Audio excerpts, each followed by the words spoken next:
ভিডিওটা একটু দেখে যান। আপনি কি ভেবেছেন আপনার নামাজ দিয়ে আপনি জান্নাতে যাবেন? আপনি তাহাজ্জুদ গুজার সেজদা দিতে দিতে কপালে দাগ ফেলেছেন, এটা আপনারা জান্নাতে নেবে না। আপনি এলাকার সবচেয়ে বড় হাতেম তাই দানশীল, এই দানের ভরসায় বসে আছেন। কশিন কালো আমাদের নামাজ, আমাদের রোজা, আমাদের ইবাদত, এগুলো কি মিজানের পাল্লায় উঠালে কোনো ওজনই হবে না।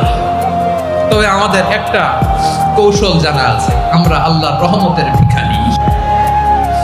আমরা সেদিন আগেই গুনার স্বীকৃতি দিয়ে দেব। আমরা বলবো, আল্লাহ তুমি প্রশ্ন করার আগে তোমার একটা কথা বলি, আমারে কিছু জিজ্ঞেস করো না, আমি সব করেছি। এমন কোন পাপ নাই যে পাপ আমারে দিয়ে হয় নাই। তোমার রহমত দিয়ে তুমি জান্নাতে পাঠাবা, তোমার দয়ায় জান্নাতে যেতে চাই, আমল দিয়ে না। পারবেন বলতে? কিয়ামতের দিন আমরা বলবো, আল্লাহ আমার আমল দিয়ে জান্নাত চাই না, আমি তোমার দয়া দিয়ে জান্নাত চাই। তোমার দয়া ছাড়া আমার কোনো উপায় নাই।